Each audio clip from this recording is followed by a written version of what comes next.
কাল অত্যন্ত গুরুত্বপূর্ণ, আপনারা জানেন, তার কারণ যে এসআইআর এর সেকেন্ড ফেজ দ্বিতীয় পর্যায় শুরু হচ্ছে। আগামীকাল থেকেই এসআইআর এর শুনানি।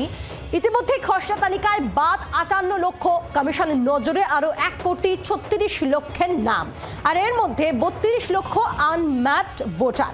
শেষ অবধি বাদ যাওয়া নাম কত হবে শুনানি নজরদারিতে 4,600 মাইক্রো অবজারভার নিয়োগ করা হয়েছে। এর মধ্যে আপনারা জানেন যে অনেক মাইক্রো অবজারভার তারা রীতিমতো ক্ষোভ জানিয়ে চিঠি দিয়েছে নির্বাচন কমিশনকে। এর আগে আমরা দেখেছি মাইক্রো অবজারভারদের নিয়ে একেবারে প্রশিক্ষণ হয়েছে, একেবারে বৈঠক হয়েছে, এবং তারপরেই আমরা দেখলাম যে একাংশ তারা কমিশনকে চিঠি দিল। আর এবার আগামীকাল যেহেতু দ্বিতীয় পর্যায় শুরু হচ্ছে, অর্থাৎ শুনানি শুরু হচ্ছে, সেটা অত্যন্ত গুরুত্বপূর্ণ রাজনৈতিক দলগুলোর ক্ষেত্রেও। আমরা কথা বলবো, অর্কদীপ্ত মুখোপাধ্যায় আমাদের সঙ্গে রয়েছে।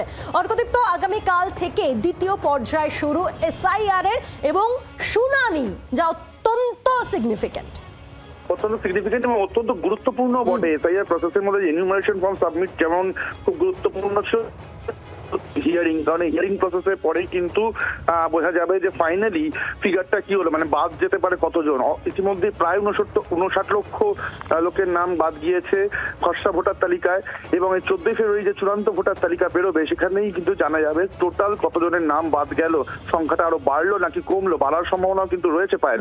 সুতরাং সব মিলিয়ে হিয়ারিং প্রসেস আগামীকাল থেকে শুরু হবে। মাইক্রো অবজারভারদের উপস্থিতিতে শুরু হবে, আর এমনি অবজারভাররা থাকবেন, স্পেশাল রোল অবজারভার তিনিও থাকবেন সমস্ত। এবং সেটা নিয়ে কিন্তু আজকেও দুপুরে সিইও দপ্তরে একটা বৈঠক আছে, ভিসি করবেন যতটা কমিশন সূত্রের খবর, সিইও এবং স্পেশাল অবজারভার ভিসি করবেন সমস্ত ডিইওদের সাথে এবং ইআরওদের সাথে।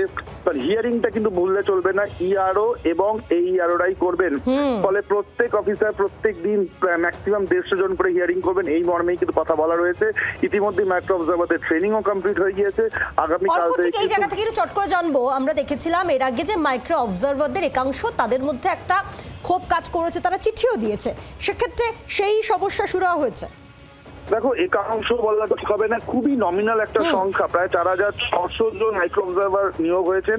তার মধ্যে প্রায় 100 জন মতো এরকম চিঠি দিয়েছেন সিইও দপ্তরে, এমনটাই জানা গিয়েছিল, যারা মাইক্রো অবজারভার হিসেবে কাজ করতে আগ্রহী নন বা যোগদান করতে চাইছেন না। একাধিক কারণ দেখিয়েছেন প্রত্যেকে, কেউ বিয়ের কারণ দেখিয়েছেন, কেউ মেডিকেল গ্রাউন্ড দেখিয়েছেন, কেউ এমনি যোগদান করতে চাইছেন না অন্য কোনো সমস্যা দেখিয়ে। তবে এই সংখ্যাটা এতটাই নমিনাল, খুব একটা চিন্তার বিষয় নয়। তবে সেটার জন্য প্রভাব পড়বে না এমনটাই মনে করছে কমিশন। ধন্যবাদ তোমাকে, নজর রাখো। শুরুতে যেমনটা বলছিলাম যে শুনানি পর্ব অত্যন্ত গুরুত্বপূর্ণ এবং রাজনৈতিক দলগুলো নজর রাখছে। এক একটি ভোটার গুরুত্বপূর্ণ, মনে রাখতে হবে প্রতিটি রাজনৈতিক দলের ক্ষেত্রে। আমরা কথা বলবো, রাজনৈতিক বিশেষজ্ঞ সুমন ভট্টাচার্য আমাদের সঙ্গে রয়েছেন এই মুহূর্তে সরাসরি। সুমন বাবু, আগামীকাল থেকেই যেহেতু শুনানি পর্ব শুরু হচ্ছে, সেক্ষেত্রে প্রতিটি রাজনৈতিক দল, বিরোধী হোক কিংবা রাজ্য শাসক দল, দুজনের ক্ষেত্রেই গুরুত্বপূর্ণ।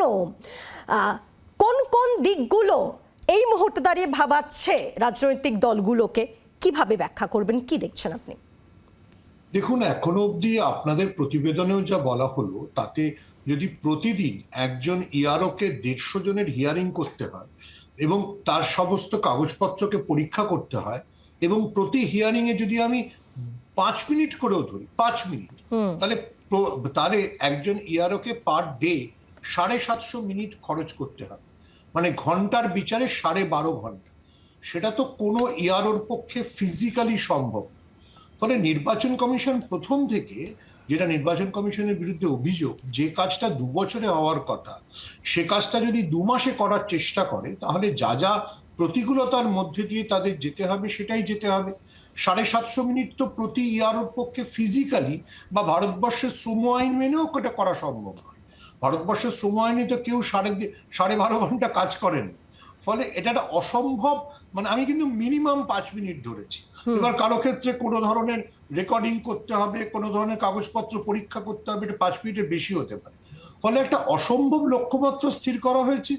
ওই যে 1,36,00,000 বা 1,50,00,000 বলা হচ্ছে যে তাদেরকে তাদেরকে ডাকা হবে, এটা সম্ভবই হবে না। এবং আমি এটা মনে করি যে এই যে বারবার বলা হচ্ছে 58 লক্ষ বাদ গেছে, 58 লক্ষ বাদ যাওয়াটা কোনো ফ্যাক্টর নয় এখন অব্দি, এই কারণ তার মধ্যে 24 লক্ষের বেশি লোক মারা গেছেন বলে তারা ভোটার তালিকা থেকে বাদ। 18 লক্ষ বাদ গেছেন এই কারণে যে তারা নিজেদের ঠিকানা পরিবর্তন করেছে। ফলে এখনো অবধি সেই অর্থে কোনো লোকের নাম মানে ওই 1,80,000 ভুয়ো ভোটার ছাড়া নির্বাচন কমিশন বড় কিছু বাদ দিতে পারেনি।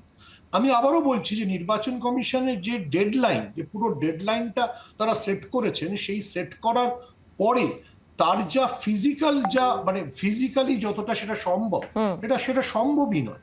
ওটা সময়সীমা নিয়ে একটা চিন্তার সবসময় থাকবে, এবং সেই সময়সীমার সুযোগ রাজনৈতিক দলগুলো নিজেদের মতো করে নিতে চাইবে এবং রাজনৈতিক দলগুলো নিজেদের মতো করে চাপ সৃষ্টি করবে। ধন্যবাদ আপনাকে।